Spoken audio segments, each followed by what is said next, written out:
There's a great saying, "Blessed are we who can laugh at ourselves, for we shall never cease to be amused."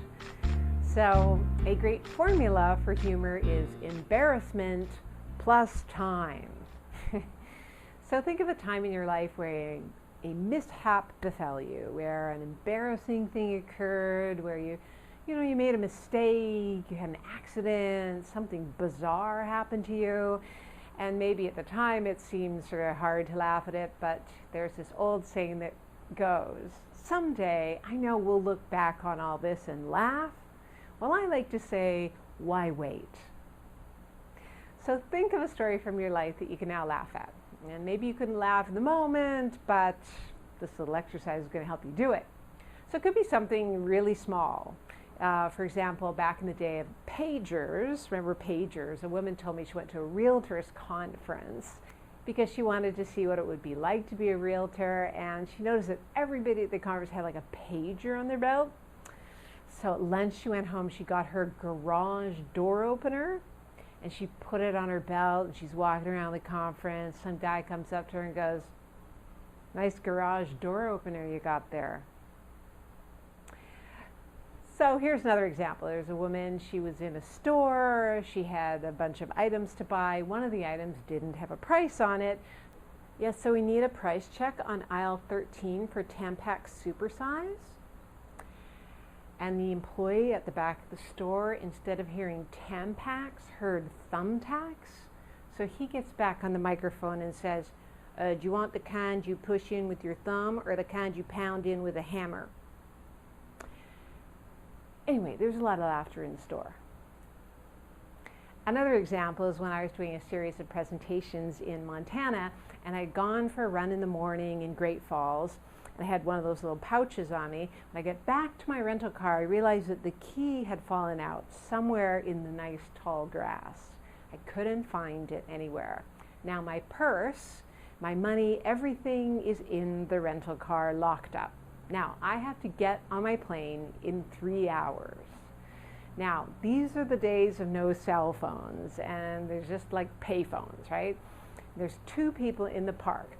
There's this little old man feeding the pigeons, and then up against a tree, is this like an 18-year-old guy leaning against a tree, smoking a cigarette. He's got like a mohawk that's dyed green with the words "pig killers" tattooed into his skull. So I decided to talk to the old man. I said, "Excuse me, sir, do you have a quarter that I could use for the phone?" So he gives me one. I go and I phone the rental car company, and I said, "Look, I lost my key. I got to get to my car. I got to get to the airport. Can you send somebody out here?" And the rental car agent says, "Well, sorry, honey, we just don't seem to have a spare key for that car, so looks like we're going to have to send on down a locksmith, but he shouldn't be more than a couple of hours, so you just hold tight." Click. She hung up on me. The old man didn't have another quarter, and I'm starting to panic. I didn't know how I was going to get back to my hotel. I had to pack. I had to get all my stuff to the airport, and so I took a few deep breaths just to calm myself down. And I had this thought to myself, what if this is one of those stories where I'm going to look back on it and laugh? And, that actually gave me this idea, which I decide to act on. I go up to the guy smoking a cigarette and I say, "I'll give you $20 if you'll break into my car." He says, "For sure." In fact, he had the exact implement for the occasion, and he was in and out of my car in 2 seconds. I grab my purse, I give him $30. He says, "Hey, thanks. I like doing it this way better." Off he goes. Hey, maybe I inspired a career as a locksmith.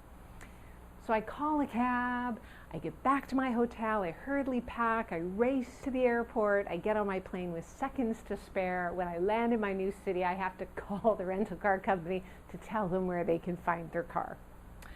So, what's a mishap, embarrassing situation, accident that you can now look back on and laugh? Firsts are good places to look. First kiss, first day on the job, first time driving, It could be a mistake you made, or you spilled red wine on the woman's cashmere white sweater, the time you were caught lip-syncing Elvis, or maybe the time your hair piece fell out, or your falsie fell out, or you were wearing something see-through under bright lights. We all have them, right? There's thousands of them. So write it out and tell it at your next speaking engagement, or your next teaching assignment, or just at a social event. Try them at social events first, see how they go. And as neuroscientists say, that if you laugh at these mishaps, it actually helps release trauma from the hippocampus part of the brain, lets you extract the learning and move on. So then, in the middle of a problem situation, knowing this, you can think, wow, I wonder if one day I'll look back on all this and laugh like I did, and then it actually might give you a great idea for a solution.